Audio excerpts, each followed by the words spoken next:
Ya, kembali lagi di Apa Kabar Indonesia Pagi. Saya mau menyambung pertanyaan saya tadi ke Mas Iqbal. Mas Iqbal, kalau dari PKS sendiri melihat sosok Sandiaga Uno, apakah ini juga masuk dalam kriteria cawapres yang dicari? Karena memang ada nama AHY di situ, ada nama Khofifah di situ juga, dan nama-nama lainnya. Ya, tanpa menyampingkan tokoh-tokoh PKS, karena PKS juga punya mantan gubernur Jawa Barat, punya yang namanya Kiai Hidayat Nur Wahid, punya yang namanya Presiden PKS Ahmad Saihu, punya Ustadz Soebul Iman ya. Tetapi lagi-lagi memang kalau ditanya tentang sosok Sandi, memang kita akan isunya adalah isu ekonomi saat ini. Kita akan menghadapi krisis dunia. Memang kita memerlukan presiden yang memiliki jaringan, kompetensi untuk membangkitkan usaha, dan yang terpenting adalah mengerti tentang sistem keuangan.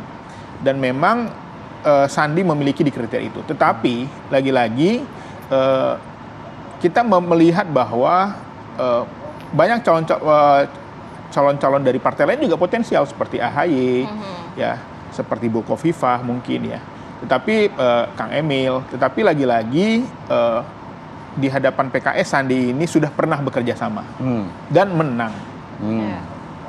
Kalau pernah kalah kan susah juga. Tidak sulit gitu. Tidak sulit kira-kira. Apalagi di Jakarta, di Jawa Barat, di Banten yang sangat familiar dengan Anies Sandi. Nah, Mas Iqbal saya yakin juga mengikuti lah perkembangan termasuk juga seorang Sandiaga Uno dan juga partai politik lain. Cukup erat hubungan antara Sandiaga Uno yang memang kader dari Partai Gerindra diundang di beberapa kesempatan oleh P3 kah, oleh PAN kah, macam-macam lah gitu kan ibaratnya. PKS belum kayak ini.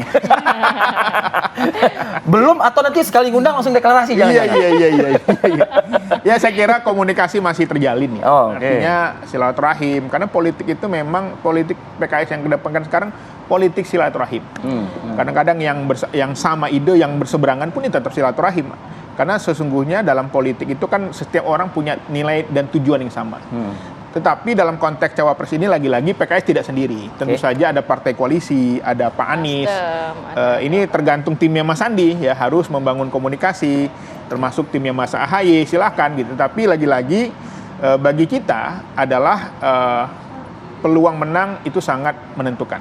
Surveinya, ya memang ada orang kompetensi bagus, tapi tidak populer, tidak layak dipilih oleh masyarakat. Jadi ini menjadi tantangan. Kita ingin kompetensi ada, apalagi ada dukungan partai politik bisa bawa partai, plus lagi juga popularitas dan elektabilitas. Jadi belum ada obrolan antara Nasdem, PKS dan juga Demokrat mengenai cawapres ini ya? Belum. Sama sekali belum ada yang resmi, tapi bisik-bisik aja. Atau diserahkan ke Anies. Ya tentu saja Pak Anies salah satu orang yang nanti bisa menentukan dengan persetujuan partai koalisi. Makanya saya melihat bahwa bukan sebuah keniscayaan. Bisa saja, tetapi lagi-lagi belum tentu juga. Saya kembali lagi ke Bang Panggi. Bang Panggi, kalau tadi kita lihat di grafis ya dari rilisnya Foxpol, itu kan ada nama-nama wapres itu kan seperti Sandiaga Uno, ada Erick Thohir, seperti itu ya, Bu Khofifah. Nah, kalau Anda tadi menjelaskan memang Sandi ini memang lebih dominan, lebih tinggi lah begitu ya, dia teratas begitu. Nah, kalau dipairingkan misalnya dengan Ganjar atau bahkan merematch lagi nih 2019 Prabowo Sandi gitu loh ibaratnya.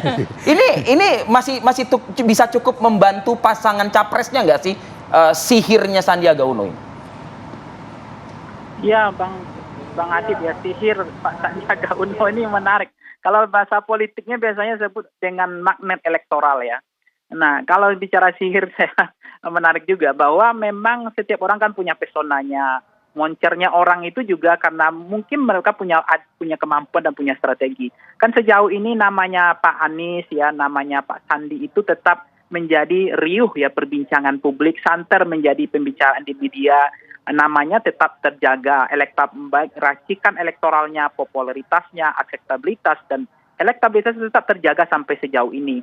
Meskipun mereka pernah mau mengulang, ada kemungkinan mengulang sejarah yang sama, sejarah kemenangan DKI Jakarta untuk agenda miniatur DKI menjadi agenda miniatur Indonesia misalnya. Nah, itu yang menjadi menarik, yang menurut saya mereka punya kemampuan karena Pak Sandi pernah menjadi wakil gubernur, Pak Anies juga pernah menjadi gubernur, dan kemudian mereka juga pernah sama-sama menjadi menteri. Pak Anies juga pernah jadi menteri, Pak Sandi juga pernah jadi menteri. Jadi dari pengalaman latar belakang mereka, kompetensi dan kapasitas Bang Adib, mereka itu cukup mumpuni menurut saya. Itu yang menjadi modal. Karena modal untuk menjadi cawapres maupun cawapres itu minimal cawapres ya. Ada 3-4 modal sebetulnya.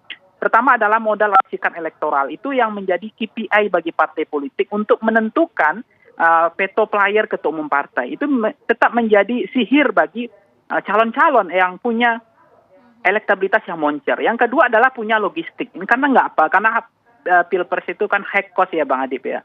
Biayanya besar, sehingga butuh tidak bisa orang-orang duafa yang maju, karena jangan sampai kemudian juga terjadi sekarang kan seperti Pak Sandi, beliau yang membiayai kemarin gitu, itu kan kelihatan bahwa beliau adalah orang yang bohir juga. Itu menunjukkan beliau punya logistik.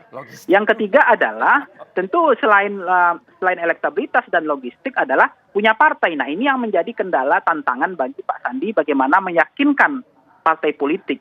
Nah, yang terakhir adalah selain itu adalah irisan basis elektoral itu juga menjadi penting. Nah, sebaran tadi irisannya Sandi itu cukup bagus ya. Nah, ini menjadi penting juga karena keterwakilan representasi wilayah itu juga menjadi penting. Itu yang mengapa kemudian sejauh ini kenapa Khofifah itu dilirik ya, Bang Adib ya. Itu karena memang keterwakilan wilayah di Jawa Timurnya.